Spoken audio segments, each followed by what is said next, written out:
Hi friends, Jayant ಲಾಗಿಗೆ ಸ್ವಾಗತ. ನಾನಿವತ್ತು ನವರಾತ್ರಿ ಪ್ರಯುಕ್ತ ಒಂದು ವೆಂಕಟೇಶ್ವರ ಸ್ವಾಮಿದು ಒಂದು ಕಿರುಕತೆ ಹೇಳ್ತಾ ಇದ್ದೆ. ಈಗ ನವರಾತ್ರಿ ಬಂದಿದೆ, 9 ದಿನಗಳ ನವರಾತ್ರಿ ಆಚರಣೆ ಮಾಡ್ತಾರೆ. ದೇವಸ್ಥಾನದೆಲ್ಲ, ವೆಂಕಪ್ಪನ ದೇವಸ್ಥಾನದಲ್ಲೆಲ್ಲ ಜನ ತುಂಬಿರ್ತಾರೆ. ಎಲ್ಲ ಇವತ್ತು ಭಾಳ ವಿಜೃಂಭಣೆಯಿಂದ ನಡೆಯುತ್ತೆ ಇದು ದಸರಾ. ಹೀಗಾಗಿ ನಾನು ಒಂದು ಸ್ವಲ್ಪ ವೆಂಕಟೇಶ್ವರ ಸ್ವಾಮಿ ಬಗ್ಗೆ ಒಂದು ಕತೆ ಹೇಳಬೇಕಂತ ಆಸೆ ಇತ್ತು.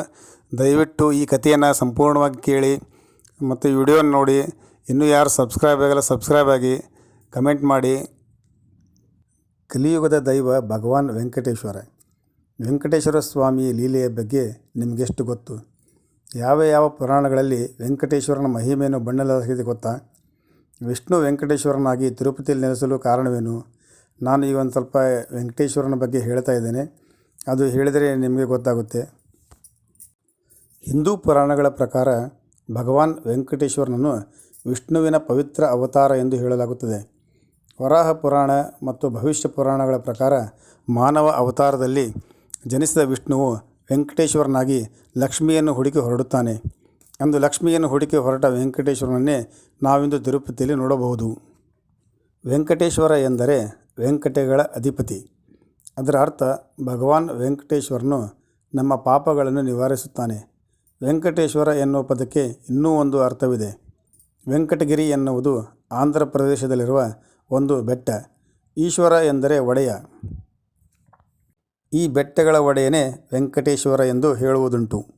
ವೆಂ ಎಂದರೆ ಪಾಪ ಮತ್ತು ಕ್ಷ ಕಟ ಎಂದರೆ ಶಕ್ತಿ ಮತ್ತು ನಿವಾರಕ ಎಂದು ಸಂಸ್ಕೃತದಲ್ಲಿ ವಿವರಿಸಬಹುದು. ವೆಂಕಟೇಶ್ವರನಿಗೆ ಗೋವಿಂದ ಮತ್ತು ಬಾಲಾಜಿ ಎಂದು ಕರೆಯಲಾಗುತ್ತದೆ. ಭಗವಾನ್ ವೆಂಕಟೇಶ್ವರನನ್ನು ಕಲಿಯುಗ ದೈವ ಎಂದು ಕರೆಯಲಾಗುತ್ತದೆ. ಈ ದೇವನು ತನ್ನ ಭಕ್ತರನ್ನು ಸುಖ, ಶಾಂತಿ, ಯಶಸ್ಸು, ಸಂಪತ್ತನ್ನು ಕರುಣಿಸುತ್ತಾನೆ ಎಂದು ಹೇಳಲಾಗುತ್ತದೆ.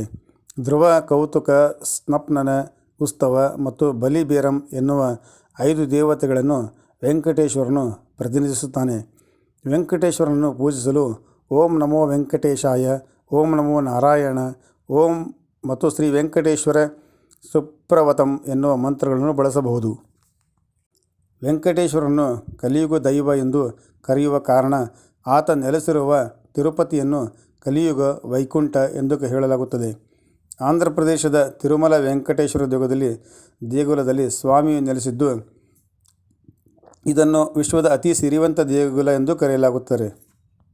ಭಗವಾನ್ ವೆಂಕಟೇಶ್ವರ ಮತ್ತು ತಿರುಮಲನನ್ನು ಪದ್ಮಪುರಾಣ, ವರಾಹ ಪುರಾಣ, ಗರುಡ ಪುರಾಣ, ಬ್ರಹ್ಮಾಂಡ ಪುರಾಣ, ಬ್ರಹ್ಮೋತ್ತರ ಪುರಾಣ, ಮಾರ್ಕಂಡೇಯ ಪುರಾಣ, ಹರಿವಂಶ, ವಾಮ ಪುರಾಣ, ಬ್ರಹ್ಮಪುರಾಣ, ಆದಿತ್ಯ ಪುರಾಣ, ಸ್ಕಂದ ಪುರಾಣ ಉಲ್ಲೇಖಿಸಿವೆ. ಭಗವಾನ್ ವಿಷ್ಣುವಿನ ವೆಂಕಟೇಶ್ವರನ ಅವತಾರವನ್ನು ಒಂದು ದೊಡ್ಡ ಪ್ರಮುಖ ಘಟ್ಟ ಎಂದು ಪರಿಗಣಿಸಲಾಗಿದೆ. ಇದಿಷ್ಟು ವೆಂಕಟೇಶ್ವರ ಸ್ವಾಮಿಯ ವಿವರಣೆಯಾಗಿತ್ತು. ಅವರ ವೆಂಕಟೇಶ್ವರ ಸ್ವಾಮಿಗೆ ಒಂದು ಮಾಹಿತಿಯಾಗಿತ್ತು. ಈಗ ನಾನು ವೆಂಕಟೇಶ್ವರ ಸ್ವಾಮಿಯ ಒಂದು ಕಥೆಯನ್ನು ಹೇಳ್ತಾ ಇದ್ದೀನಿ. ಒಮ್ಮೆ ಗಂಗಾ ತೀರದಲ್ಲಿ ಒಂದು ಆಚರಣೆ ಯಾಗ ಮಾಡಬೇಕಿತ್ತು. ಸಮಸ್ಯೆ ಎಂದರೆ ಯಾವ ದೇವರಿಗೆ ಆಚರಣೆಗಳನ್ನು ಮಾಡಬೇಕೆಂದು ಋಷಿಮುನಿಗಳೇ ತಿಳಿದಿರಲಿಲ್ಲ. ನಾರದರನ್ನು ಭೇಟಿಯಾದ ಋಷಿಮುನಿಗಳು ಸಂದಿಗ್ಧ ಪರಿಸ್ಥಿತಿಯಲ್ಲಿ ಏನೆಂಬುದನ್ನು ವಿವರಿಸಿದರು. ಅರ್ಪಣೆಯನ್ನು ತೆಗೆದುಕೊಳ್ಳಲು ಸಮರ್ಥ ಮತ್ತು ಆ ಆಚರಣೆಗಳಿಂದ ಸಂತಸಗೊಳ್ಳುವ ಆದರ್ಶ ದೈವವನ್ನು ಹುಡುಕಬೇಕು. ಋಷಿ ಭೃಗು ಮೊದಲ ದೇವತೆಗಳು ಅಧಿಪತಿಯಾದ ಇಂದ್ರನ ಬಳಿಗೆ ಹೋದರು. ಆದರೆ ಬರಗೈಯಲ್ಲಿ ಹಿಂದಿರುಗಿದರು. ನಂತರ ಅವರು ಬ್ರಹ್ಮನ ಬಳಿಗೆ ಹೋದರು.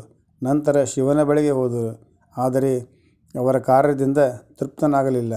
ಅವರ ಉಪಸ್ಥಿತಿಯನ್ನು ಅವರಲ್ಲಿ ಯಾರೂ ಗುರುತಿಸಲಿಲ್ಲ. ಬೇರೆ ಆಯ್ಕೆಗಳಿಲ್ಲದೆ ಅವರು ಕೊನೆಯದಾಗಿ ವಿಷ್ಣುವಿನ ಬಳಿಗೆ ಹೋದರು. ಆ ಸಮಯದಲ್ಲಿ ವಿಷ್ಣು ಸರ್ಪಗಳ ಹಾಸಿಗೆಯ ಮೇಲೆ ಮಲಗಿದ್ದನು ಮತ್ತು ಭೃಗು ಬಂದಾಗ ಅವನು ವಿಷ್ಣುವಿನ ಪಾದಗಳನ್ನು ನೋಡಿ ನನಗೆ ಗೌರವ ಕೊಡಲಿಲ್ಲ ಎಂದು ಕೋಪಗೊಂಡ ಲಕ್ಷ್ಮೀ ದೇವಿಯ ವಾಸಿಸುತ್ತಿದ್ದ ವಿಷ್ಣುವಿನೆದೆಗೆ ಒದ್ದನು. ವಿಷ್ಣು ಈ ಕ್ರಮಕ್ಕೆ ಪ್ರತಿಕ್ರಿಯಿಸಲಿಲ್ಲ. ಬದಲಿಗೆ ಋಷಿಗಳ ಬಳಿ ಕ್ಷಮೆಯಾಚಿಸಿದರು. ಆದರೆ ವಿಷ್ಣುವಿಗೆ ಒದ್ದಿದ್ದರಿಂದ ಲಕ್ಷ್ಮೀ ದೇವಿಯು ಅವಮಾನಕ್ಕೊಳಗಾದಳು ಮತ್ತು ವಿಷ್ಣುವಿನೊಂದಿಗೆ ಕೋಪಗೊಂಡರು ಮತ್ತು ವೈಕುಂಠವನ್ನು ತೊರೆದು ಭೂಮಿಯ ಮೇಲೆ ವಾಸಿಸಲು ಬಂದಳು. ಆಗ ವಿಷ್ಣು ಶ್ರೀನಿವಾಸ ಮಾನವ ರೂಪದಲ್ಲಿ ಲಕ್ಷ್ಮೀದೇವಿಯನ್ನು ಹುಡುಕುತ್ತಾ ಭೂಮಿಗೆ ಹೋದನು. ಆದರೆ ಅವಳನ್ನು ಹುಡುಕಲಾಗಲಿಲ್ಲ. ಬದಲಿಗೆ ಶೇಷಾಚಲಂ ಬೆಟ್ಟಗಳಲ್ಲಿ ನೆಲೆಸಿದ ಲಕ್ಷ್ಮೀದೇವಿಗೆ ಈ ಸ್ಥಿತಿಯ ಬಗ್ಗೆ ತಿಳಿದಾಗ ಅವಳು ಶಿವ ಮತ್ತು ಬ್ರಹ್ಮ ದೇವರನ್ನು ಪ್ರಾರ್ಥಿಸಿದಳು. ವಿಷ್ಣು ತನ್ನ ಹೆಂಡತಿಯನ್ನು ಹುಡುಕಲು ಸಹಾಯ ಮಾಡಲು ಶಿವ ಮತ್ತು ಬ್ರಹ್ಮ ಚೋಳ ಸಾಮ್ರಾಜ್ಯದಲ್ಲಿ ಕ್ರಮವಾಗಿ ಹಸು ಮತ್ತು ಕರುವಾಗಿ ಅವತರಿಸಿದರು.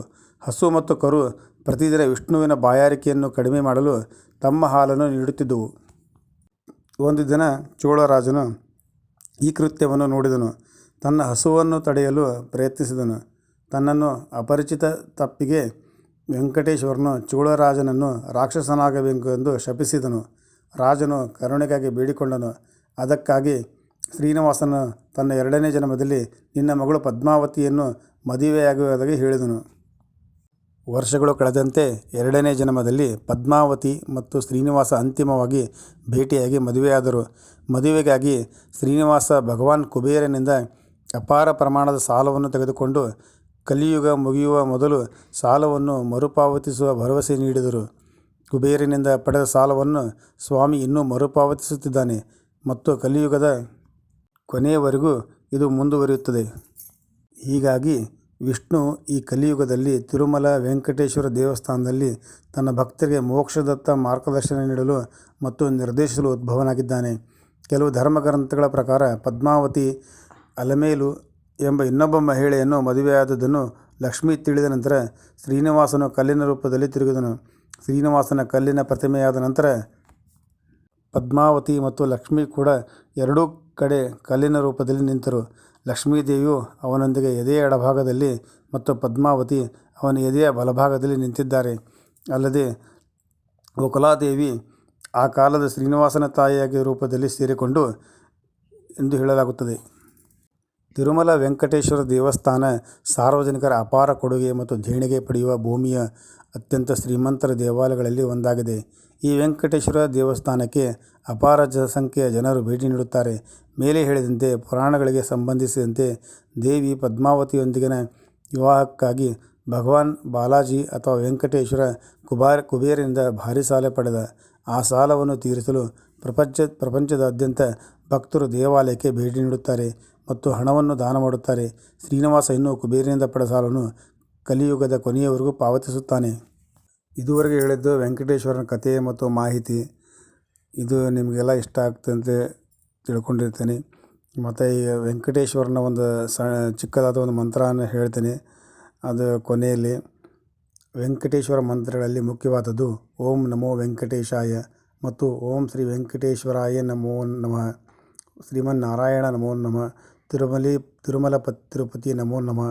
ಈ ಮಂತ್ರಗಳನ್ನು ಪಠಿಸುವುದರಿಂದ ಶ್ರದ್ಧೆಯಿಂದ ಆಶೀರ್ವಾದ ಸಿಗುತ್ತದೆ ಎನ್ನಲಾಗುತ್ತದೆ. ಆದ್ದರಿಂದ ಈ ನವರಾತ್ರಿಯಲ್ಲಿ ವೆಂಕಟೇಶ್ವರ ಸ್ವಾಮಿಯ ಒಂದು ಮಂತ್ರವನ್ನು ಮತ್ತು ಕಥೆಯನ್ನು ಪಠಿಸೋಣ. ಇಷ್ಟು ಹೇಳಿ ನಾನು ಲಾಗ್ ಮುಗಿಸ್ತಾ ಇದ್ದೇನೆ. ದಯವಿಟ್ಟು ಈ ವೆಂಕಟೇಶ್ವರ ಕಥೆಯನ್ನು ಕೇಳಿದವ್ರಿಗೆ ಒಳ್ಳೆಯದಾಗಲಿ ಮತ್ತು ಇದನ್ನು ಸಂಪೂರ್ಣವಾಗಿ ನೋಡಿ. ಇನ್ನೂ ಯಾರು ಸಬ್ಸ್ಕ್ರೈಬ್ ಆಗಿ ಕಮೆಂಟ್ ಮಾಡಿ, ಶೇರ್ ಮಾಡಿ ತಿಳಿಸಿ.